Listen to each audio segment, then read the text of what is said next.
지난 7월 초에 김정순 A 권사님 남편 장례가 있어서 첫날에 좀 늦은 저녁에 임종 예식을 했습니다.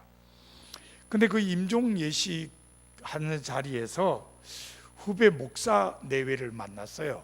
변경수 목사라고, 제가 종로지방에 있을 때에 개척교회를 담임했던 한참 후배 목사인데, 제가 깜짝 놀라서 여기 어쩐 일이냐 그랬더니 그 김정순 권사님의 큰아들하고 신학교 동기라 그래요. 제가 감리교 신학대학교를 김정순 권사님 큰아들이 졸업했다는 얘기는 들었는데, 아이고 제 후배 친구인 줄은 몰랐죠. 그래서 그러냐 그러고 이제 헤어졌습니다. 그 다음 날 저녁 무렵에 후배 목사님들 몇 사람하고 좀 만나서 회의를 할 일이 있었는데, 낮에 카톡을 딱 보니까 박 목사님이라는 분이 오전에 그 빈소에 갔다 오는데 박성호 목사 아버지 빈소에 갔다 와야 된다고 그렇게 카톡 문자를 올렸어요. 가만 보니까 이게 분명히 김정순 A 권사님 큰아들 박성호 얘기인데 목사라고 써놨어요. 제가 너무 놀라서 전화를 했습니다. 그런데 지금 카톡 문자 봤는데 이 박성호가 누구냐 하면 우리 권사님 큰아들이거든. 근데 왜 목사라 그래? 그랬더니 아유 세상에, 목회를 했대요. 저는 신학교를 졸업하고 목회를 안 한 줄 알았더니 목회를 하고 목사 안수도 받았고, 그리고 저하고 통화하는 그 목사네 교회 부목사로 몇 년 일을 했다는 거예요. 그래서 제가 이건 내가 결례를 했구나. 나는 그냥 신학교 졸업만 하고 목회를 안 한 걸로 생각해서 좀 더 좀 친근하게 대해야 되는데 못 그랬구나. 그래서 미안해서 나중에 장례가 끝난 다음에 제가 통화한 박 목사 보고 당신이 박성호 목사한테 전화해서 저녁 약속을 같이 하자. 내가 광화문에서 저녁을 좀 사주겠다. 그리고 얘기를 조금 더 해봐야 되겠다. 한 번도 내가 얘기를 같이 못했는데 그래도 후배 목사라는데 어떻게 얘기도 안 해볼 수 있느냐. 그렇게 해서 날짜를 잡아서 세 사람이 광화문에 있는 세븐스프링에서 저녁을 먹었습니다. 그 저녁을 먹으면서 옛날 목회했던 이야기, 지금 이제 영화 조감독가 하는 이야기 쭉 이야기를 했어요. 그래서 제가 우리 감리교회에 당신 말고도 영화 아주 전문가들이 좀 있다고 그러면서 제가 예를 든 사람이 정혁현 목사, 그리고 그 부인 이신정 전도사. 그랬더니 박성호가 뭐라 그러는지 아세요? 목사님, 저 지금 그 교회 나가는데요. 그 교회를 나간다는 거예요. 사실은 제가 지금 이름을 든 정혁현 목사나 이신정 전도사는 부부인데 지금 감리교 밖에서 독자적으로 교회를 해요. 감리교 목사였는데 나갔어요. 그러니까 감리교에서는 완전히 그냥 폐해가 됐고 나가서 자기들 나름대로 목회를 해요. 홍은동에 있는 개미마을이라고, 아마 조금 가난한 사람들이 사는 마을 같아요. 거기서 목회를 하는데 김정순 목사님 큰아들이 그 교회에 출석한다는 거예요. 그래서 제가 지금 박 목사 출석하는 그 교회 그 이신정 사모님, 이신정 전사가 누군지 알아? 내가 신학교 다닐 때 내가 가르친 학생이었어. 그러면서 제가 신학교 1학년 때 처음 아윤교회 가서 교회학교 아이들을 가르쳤는데 그때 제가 담임했던 애들이 4학년이었어요. 그 4학년에 제일 똘방똘방한 애가 이신정이었다. 그래서 지방 행사가 되면 매 신정이는 뭐였냐면 성구 암송, 성경 암송을 그렇게 잘했어요. 분량 굉장히 산상수훈 이런 건 암송하는 거 아무것도 아니었어요. 초등학교 4학년 애가 얼마나 암송을 잘하는지. 그래서 늘 기억에 남았는데 제가 나중에 종교교회 부목사 일할 때 보니까 얘가 영화에 대해서 강의를 하러 다니고 그러더라고요. 그래서 남편도 영화 전문가고 케노시스라는 잡지도 옛날에 발행하고 그랬어요. 그래서 몇 번을 만나고 영화에 대해서 신정이가 강의할 때 제가 가서 강의도 듣고 이런 적이 있습니다. 그러다가 이젠 뭐 수년이 지나니까 서로 연결을 못하고 지냈는데 아이고 김정순 권사님 아들 박성호 목사 때문에 얘기를 듣게 된 거예요. 그래서 제가 지금 내 휴대폰에 신정이 전화번호가 없어, 좀 전화번호 좀 알려줘. 그래서 제가 전화번호를 땄다 그러나요? 얻었죠. 그러고는 제가 며칠 있다가 전화했죠. 전화해서 이신정 전도사하고 통화를 했습니다. 아유 얼마나 서로 반가워서 도중에 몇 번 만나기는 했지만 또 한 12년 년 동안 못 만나서 뭐 소식을 모르다가 다시 얘기를 하게 됐습니다. 자기가 그래요. 자기가 이렇게 목회를 하는데도 선생님처럼 그렇게 아이들을 사랑하는 게 쉽지 않더라고. 그 선생님 어떻게 그렇게 저희들을 그렇게 사랑하셨어요? 뭐 떡볶이나 이런 것도 많이 사주셨는데 선생님 그때 뭐 아르바이트라도 했어요? 그래서 맞아, 나 아르바이트 했어. 그래서 아르바이트해서 조금 용돈 벌면은 니네 사주기도 하고 그랬어. 그러면서 그 옛날 얘기를 또 전화상으로 한참 하고 나중에 한번 보자. 그리고 이제 전화를 끊었습니다.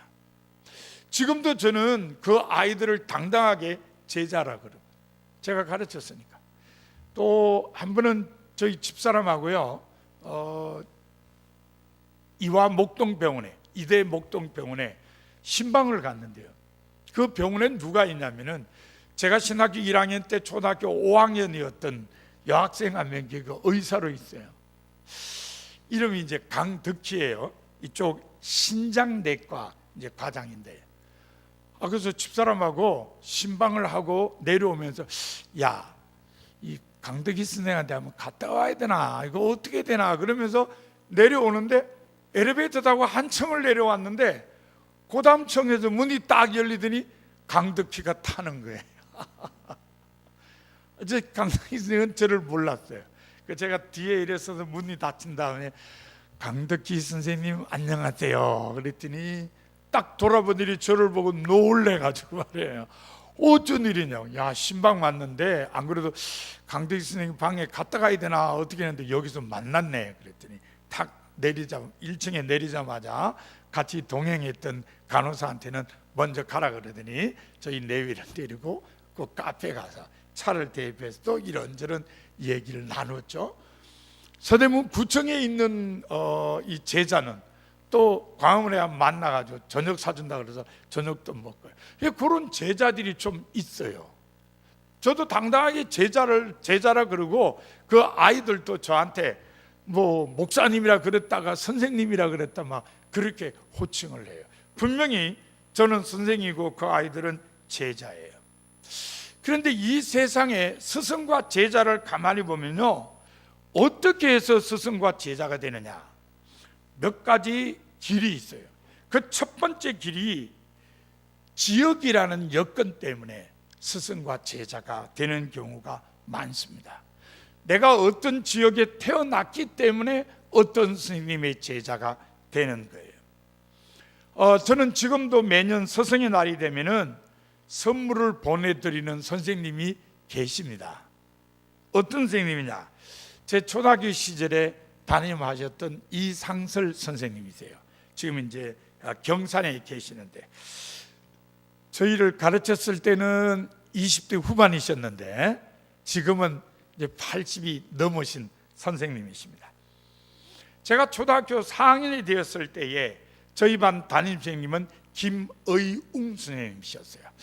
다른 데서 오신 것 같았어요. 3학년 때까지는 제가 잘 못 본 선생님이신데 이 김의웅 선생님이 4학년 1학기 때 가르치셨는데 이유는 잘 모르겠어요.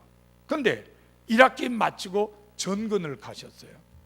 그 선생님이 전근 가신 건 제가 어떻게 하냐면은 언제 한번 제가 여러분에게 제 시를 소개할 때 필통이라는 시를 말씀을 드린 적이 있어요. 그 필통이란 제 시를 선생님이 이렇게 액자 같은 데다가 쓰고 그림도 살짝 넣어가지고 액자에 넣어서 교실 뒤에 붙여놨는데 선생님이 그걸 저한테 야 미안하지만 이건 내가 좀 가져가도 되겠니? 그러시더라고요. 제가 뭘 그래서 선생님 그러세요. 그래서 선생님 가져가셨어요. 그래서 제가 정근 가신 거 아거든요. 2학기가 됐어요. 야 누가 우리 선생님으로 오실까 그랬는데 바로 이상설 선생님이라는 분이 담임으로 오셨어요. 얼굴이 좀 넓적하게 생기셨어요. 고향이 저희 같은 울진군 금천이라는 데예요. 그래서 저희들이 죄송합니다 별명을 금천 넙뛰기 이렇게 불렀어요. 선생님 그러진 않고 담임 선생님 그러지 않고 야 오늘 금천 넙뛰기가 아주 그냥 화가 나서 뭐 요새는 애들이 담탱이가 그런다는데 저희는 금천 넙뛰기가 오늘 화내고 이러면서 많이 웃었습니다. 그러면서 4학년 끝났어요. 5학년이 됐습니다. 반편성을 다시 했는데 5학년 1학기에 담임선생님으로 이 새로 선생님이 오셨는데 박무흥 선생님이셨어요. 박무흥 선생님은 저희 동네 일종의 이제 고향 선배죠. 그래서 잘 아는 분이에요. 이분이 우리 담임선생님 돼가지고 또 5학년 1학기 공부를 잘 배웠죠. 근데 1학기 끝나고 나니까 선생님이 군대 가신대. 그래서 5학년 2학기 때 선생님이 또 바뀌었어요. 2학기 시작되면서 누가 담임 스님으로 오실래나 궁금했는데 또 이상설 스님이 오셨어요. 그래서 이상설 스님은 4학년 2학기에 이어서 5학년 2학기 때도 담임이 되셨습니다. 자, 6학년이 되었습니다. 6학년 때는 보니까 전체 학생의 등수를 매겨가지고 1등 1반, 2등 3반, 3등 3반, 그 다음에 4등이 3반, 5등 2반, 6등 1반 이런 식으로 해서 다 그냥 재편성을 했다 그래요. 그래서 세 사람이 담임 선생님이 제비를 뽑아가지고 그 한 뭉태기씩 뽑아가서 담임이 됐다 그래요. 그런데 6학년 때 우리 반 어떤 선생님이 담임이 되실까 그랬더니 웬걸요? 또 이상 선생님이 담임이 되죠. 그러니까 4학년 2학기, 5학년 2학기, 6학년 1, 2학기. 더군다나 여러분 6학년 때는 저희가 중학 입학시험이 있었어요. 밤늦게까지 공부했어요. 그러니까 아침부터 저녁까지 그냥 금천 넙뛰기 얼굴 쳐다보고 산 거예요. 그러니까 사람이 그렇게 오랜 시간 같이 지내면 정이 드나 봐요. 그래서 나중에 저희가 중학교 들어간 다음에 한 1년쯤 있다 선생님이 구산 초등학교에 정근을 가졌어요. 그때 한번 놀러 가봤죠. 그런 다음에 또 이제 각자 살다가 다 잊어버렸는데 어느 해 얘기 들어보니까 선생님이 이제 교장 선생님이 되셔서 어디를 가신다는 거예요. 그래서 제가 초등학교 6학년도 우리 반 애들 다 연락했죠. 야 선생님이 이제 교장 선생님으로 가신단다. 우리가 가만히 있을 수 없지 않냐. 그래서 주머니 털어라. 그래서 주머니에서 다 돈을 조금씩 모아가지고 황금의 열쇠를 해가지고 선생님 찾아갔죠. 선생님도 많이 놀라셨는데 더 놀란 분이 누구냐면 교감 선생님이에요. 교감 선생님이 너무 놀래가지고 안 쓰러진 게 다행이에요. 세상에 이런 제자들이 어디 있냐는 거예요. 옛날 초등학교 6학년 담임 선생님이 교장 선생님이 되셨다고 황금의 열쇠를 만들어 오는 제자들은 처음 봤다는 거예요. 너무너무 놀래가지고 선생님은 너무너무 좋으셔서 그러면서 하루를 저희들이 잘 보냈어요. 그 후로는 편지 연락하고 이러시다가 나중에 퇴직하실 때 우리가 가겠다니까 오지 말래. 옛날처럼 그렇게 퇴임식하고 그러질 않는다고 오지 말라 해서 못 갔어요. 그 다음에 선생님이 은퇴를 하시고 경산 지금 우방 아파트에 사시는데 거기 사시니까 가끔 거기를 지나가면 들리기도 하고 몇 년 전에는 사모님 많이 편찮으셔서 한번 좀 방문도 해보고 그렇지 않은 보통 해에는 그냥 선물을 보냅니다. 어떤 해에는 화분을 보내기도 하고 어떤 해에는 떡을 보내기도 하고 작년에는 홍삼, 정관정 홍삼 이거 사서 보내기도 이렇게 매년마다 선물을 보내면서 지금까지 교제를 하고 있습니다. 이상서 선생님과 제가 어떻게 스승과 제자가 됐느냐? 그 후포라는 지역 때문에 그래요.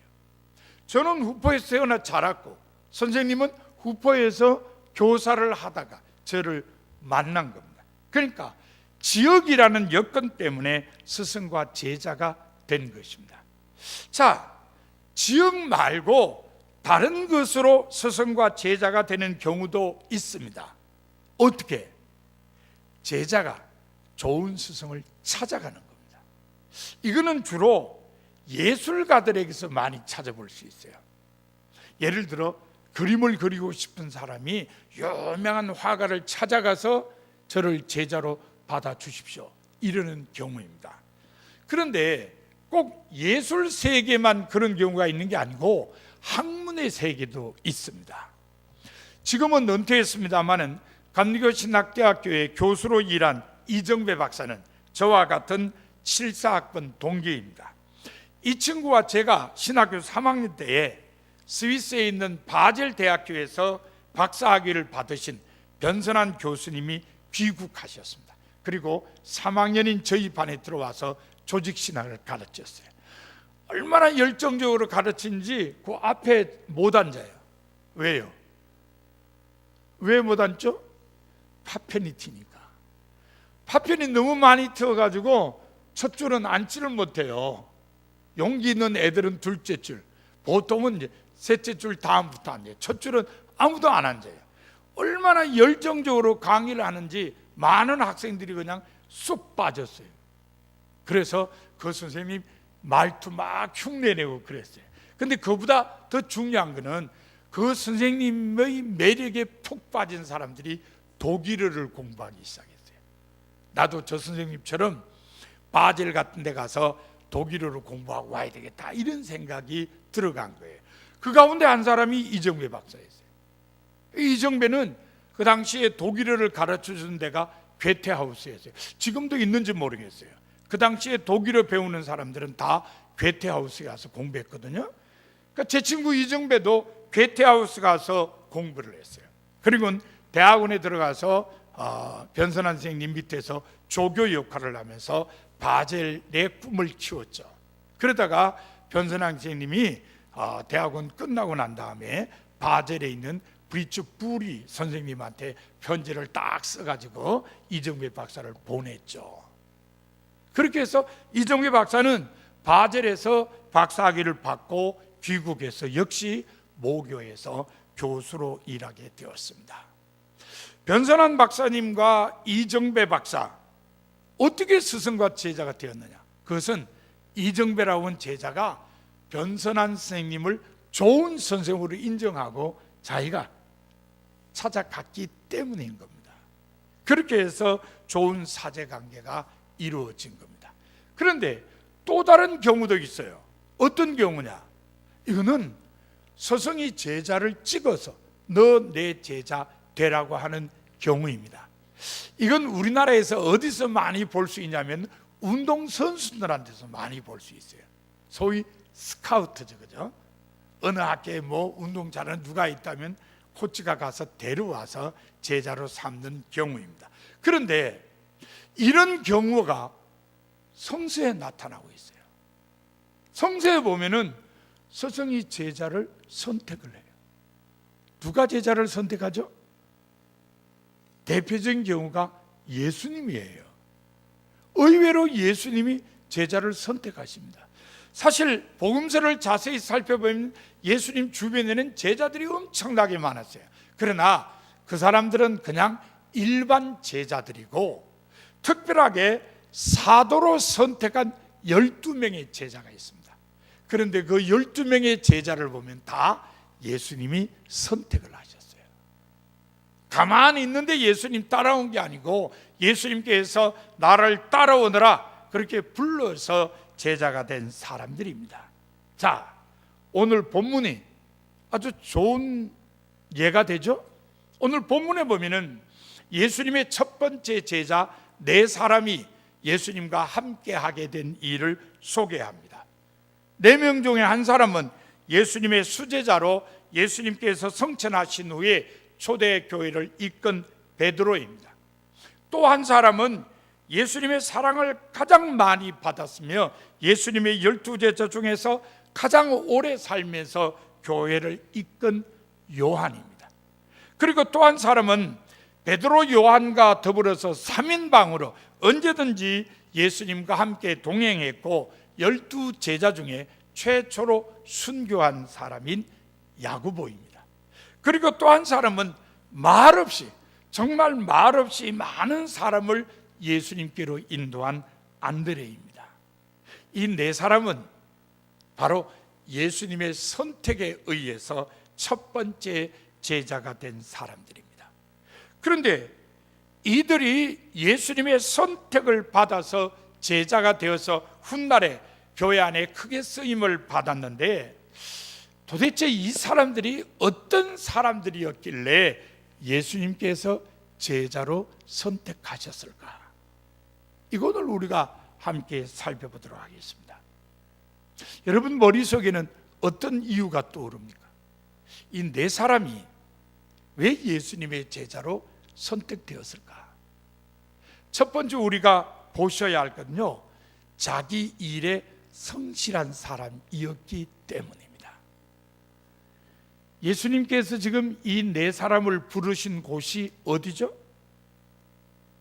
갈릴리 호숫가였습니다. 이 사람들은 모두 그곳에서 일을 하고 있었습니다. 오늘 본문에 보면은 베드로와 안드레는 호수에 그물을 던지고 있었습니다. 야고보와 요한은 배에서 그물을 깁고 있었습니다. 모두 다 자기 일에 성실한 사람들이었습니다. 성서에 의하면 하나님께서 부르시고 일을 맡긴 사람들은 모두 자기 일에 성실한 사람들이었습니다. 이스라엘의 최고 지도자라고 불리는 모세, 언제 부름받았죠? 언제? 양을 치고 있을 때. 양 치다가, 호렙산 밑에서 양 치다가 하나님의 부르심을 받았어요. 이스라엘 최고의 임금이라는 다윗은 뭐 하다가 부름받았어요? 역시 양을 치다가, 자기 형제들은 집에 있고 혼자서 양떼와 같이 있다가 사무엘의 부름을 받아서 나중에 와서 기름 부음을 받았죠. 예언자들 중에 자기 이름에 문서가 있는 사람들을 문서 예언자라 그래요. 그러면은 예언자 중에 최초의 문서 예언자가 누구냐? 아모스예요. 이 아모스라는 사람은 뭐 하다가 예언자로 부름 받았죠? 뽕나무 떠다가 누에 치고 농사 짓다가 하나님의 부르심을 받았어요. 모두 다 자기 일에 성실한 사람들이 있어요. 성실하게 자기 일을 하는 사람들, 그 사람들을 하나님께서 부르셨어요. 왜 그러냐? 일도 소명이기 때문에 그래요. 마르틴 루터가 종교 개혁을 하기 전에 하나님의 소명, 하나님의 부르심 그러면 전부 성직자만 생각했어요. 그런데 종교 개혁 이후에는 다르게 받아들이게 됐어요. 각자의 일도 하나님의 부르심이다. 하나님께서 이 세상 사람들을 위해서 당신에게 이 일을 하라고 부르셨다. 그러니까 지금 여러분들이 하시는 일도 하나님께서 부르신 거예요. 세상 사람들과 이 세상을 보다 아름다운, 사람들이 살기에 아름다운 곳으로 만들기 위해서 여러분의 일로 각자 불렀어요. 그러니까 여러분은 맡은 일, 지금 하고 있는 일에 늘 성실해야 됩니다. 그게 하나님의 자녀, 그리스도의 제자가 된 사람들이 갖춰야 될 삶의 자세인 것입니다. 지금 성경에는 이 네 사람뿐만 아니에요. 마태를 부를 때도 그랬습니다. 마태를 부른 이야기가 마태복음 9장 9절에 있어요. 예수님께서 세관을 지나가시다가 세관에 앉아있는 마태를 보고 나를 따르라고 했어요. 마태가 그 즉시로 순종했습니다. 세관에 앉아있다고 하는 말이 뭘 의미하죠? 세관에서 일하고 있었다는 겁니다. 그럼 마태도 일하다가 예수님의 부르심을 받은 겁니다. 그렇습니다. 예수님의 제자로 부름받는 사람들은 자기 일에 성실한 사람들입니다. 오늘날에도 마찬가지입니다. 제자가 될 사람들은 자기 일에 성실해야 됩니다. 이 점은 제자로 살아가는 사람들도 마찬가지입니다. 제자로 사는 사람들도 자기 일에 성실해야 합니다. 하나님의 교회 안에서 맡은 일뿐만 아니라 사회나 직장에서 맡은 일에도 성실해야 됩니다.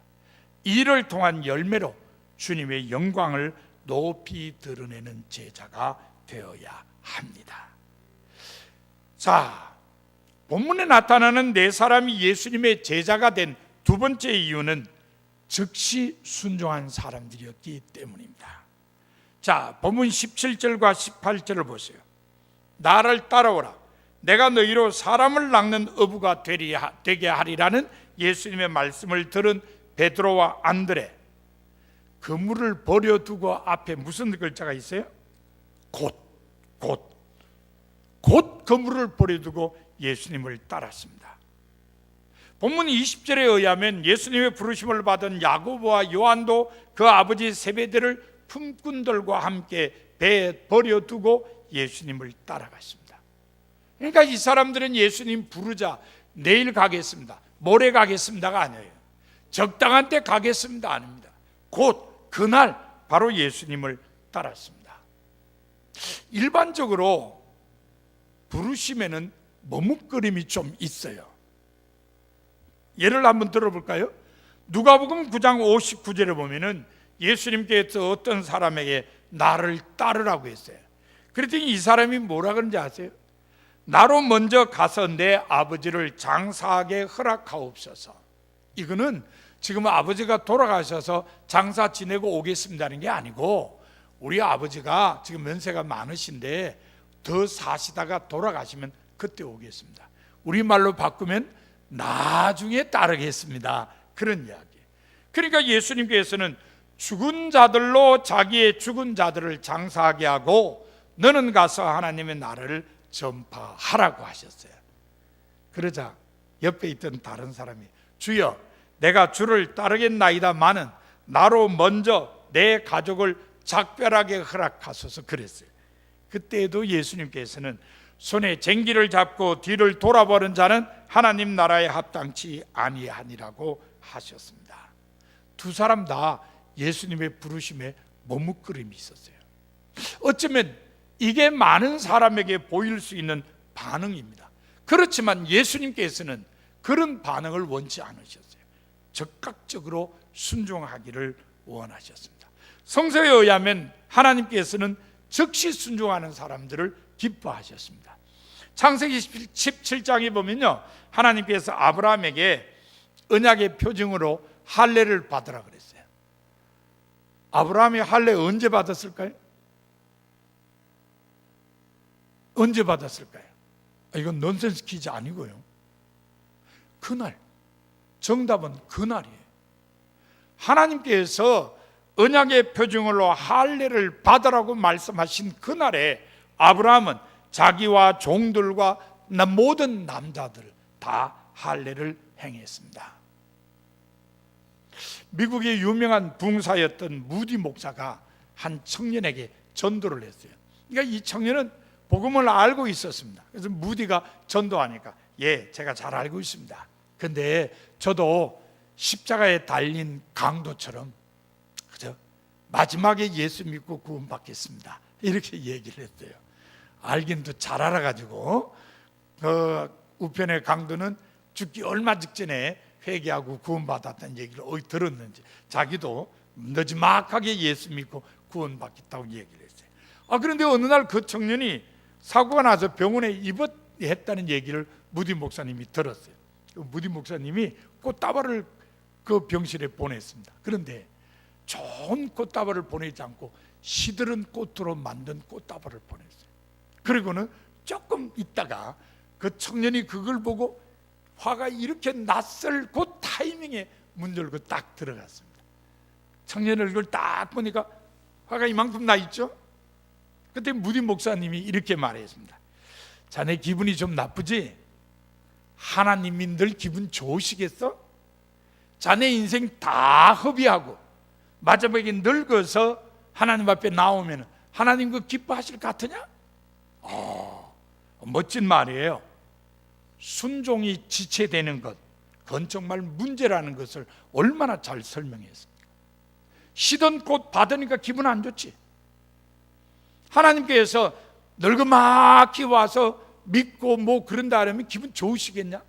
젊었을 때 팔딱팔딱하 때 와서 좀 일도 하고 그러면 좋지 않겠어? 그런 뜻이죠. 예, 순종은 즉각적이어야 돼요. 오늘날에도 마찬가지입니다. 제자가 될 사람들은 즉시 순종해야 됩니다. 이 점은 제자로 살아가는 사람들도 마찬가지입니다. 제자로 사는 사람들도 모든 일에 즉시 순종해야 됩니다. 하나님께서 교회를 통해서 주시는 사명뿐만 아니라 사회나 직장에서 주어지는 역할에도 즉시 순종해야 됩니다. 제사보다 나은 순종으로 주님의 영광을 높이 드러내는 제자가 되어야 합니다. 본문에 나타나는 네 사람이 예수님의 제자가 된 또 하나의 이유가 있습니다. 그건 뭐냐면 버릴 줄 아는 사람이었기 때문입니다. 본문 18절에 의하면 베드로와 안드레는 그물을 버려두고 예수님을 따랐습니다.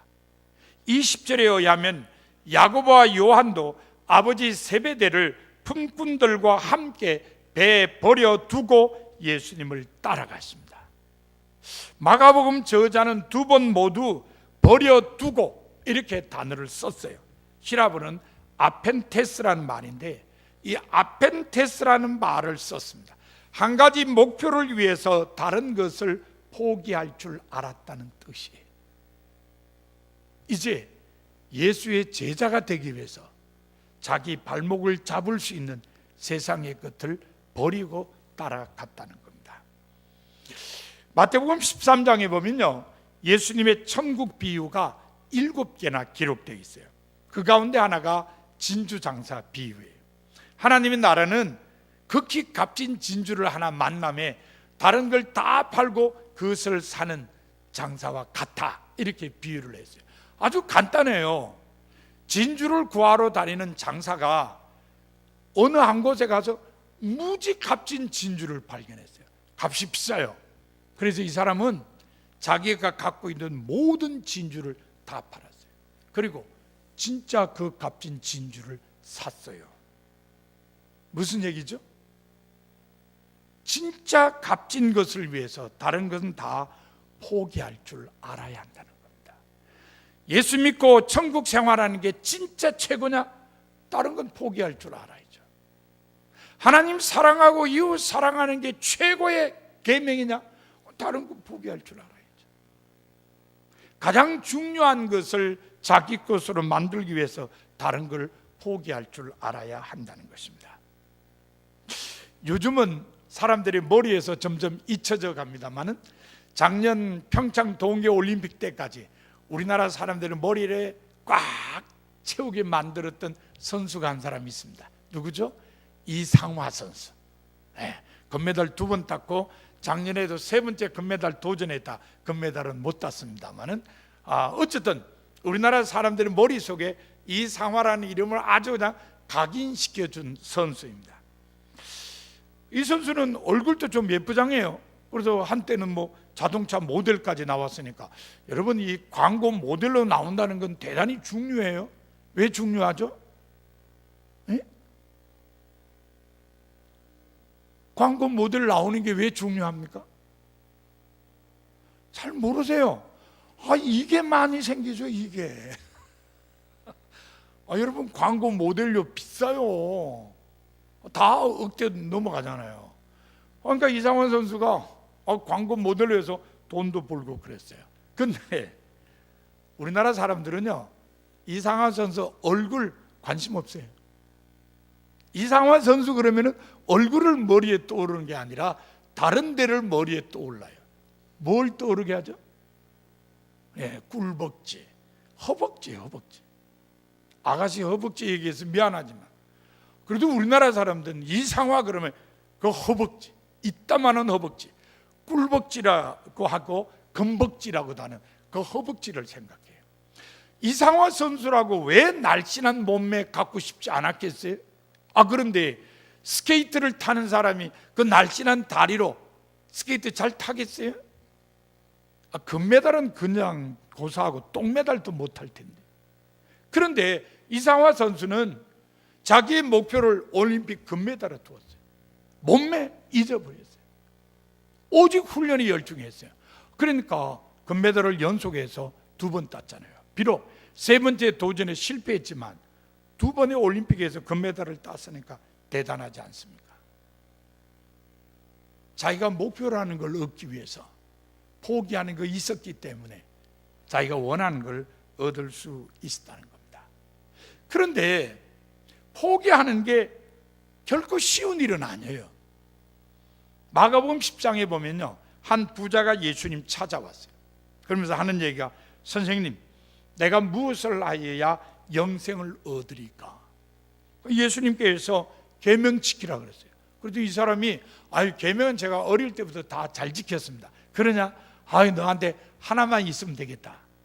가서 재산을 팔아서 가난한 사람한테 나누어 주고 그리고 와서 나를 따르라.